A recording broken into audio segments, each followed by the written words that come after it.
Man, it's like every time I turn my head, this clown shows up.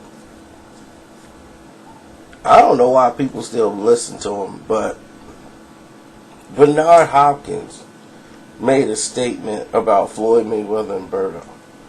Here's what he said. This is quote and unquote from Bernard Hopkins.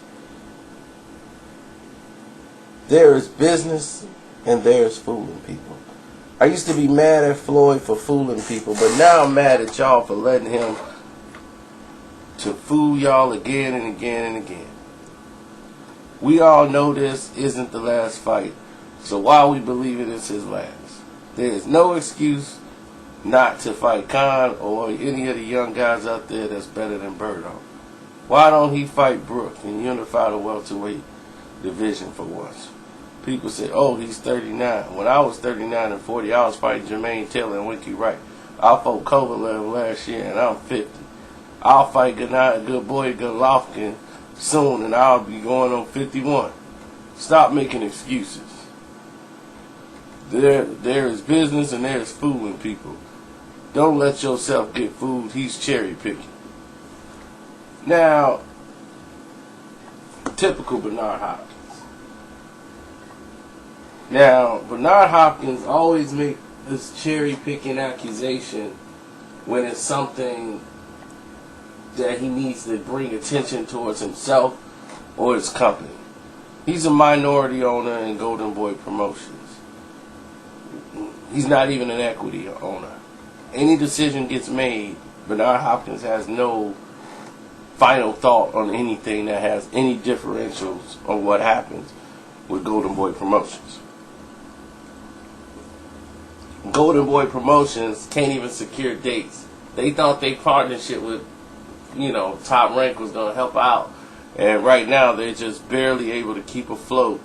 They had to cut half of their staff and trim everything down because they don't have the money. They're not generating the revenue. So, what else you can do? Attack Floyd Mayweather, right, Bernard? Why don't you worry about your company? That's what you need to worry about. You got nothing to do with that fight.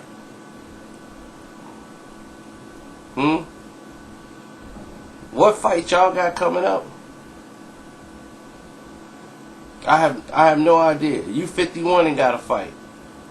Your boss is about 40 something and he got to fight. You try to keep the lights on.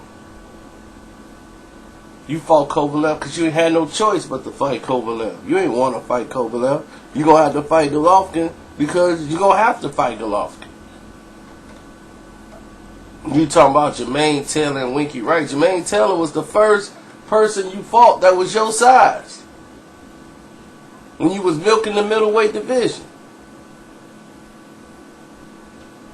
Fighting Oscar De La Hoyas and fighting Felix Trinidad, guys who weren't really middleweights.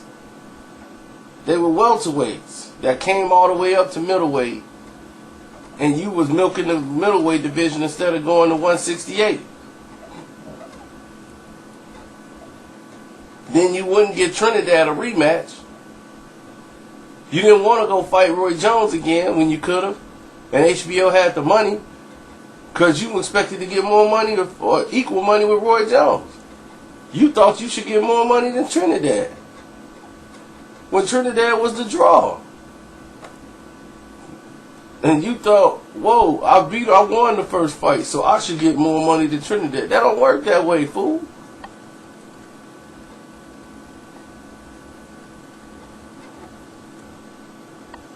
My thing is, you milked the division when it was dead. Why you never fought James Toney back then? You could have fought Tony.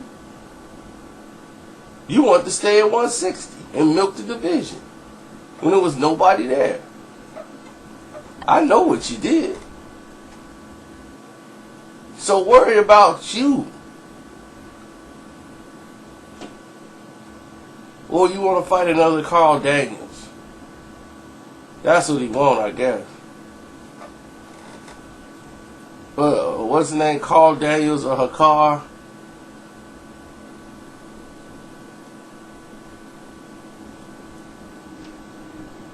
Maybe we could dig up some Andrew councils or something. I mean, really, this dude just really milked the division.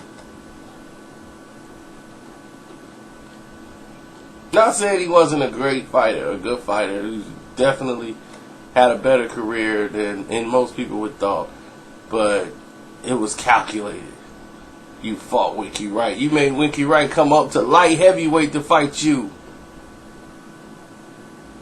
He's a junior middleweight. And he still won that fight and got robbed. If y'all want to believe in old Humphrey Hopkins, y'all get old Humphrey in there, who should be in a rocking chair somewhere in a suit. But he got to go out in the ring and fight for Oscar's company. So yeah, you be a good company boy and talk about the Floyd Mayweather Berto fight.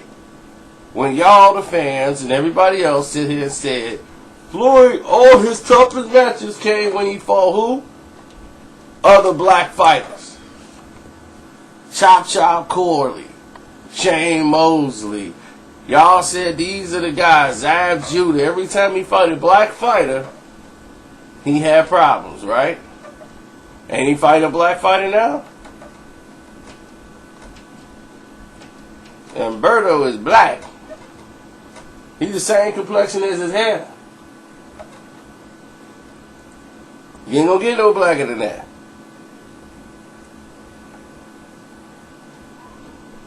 And y'all complaining? Really?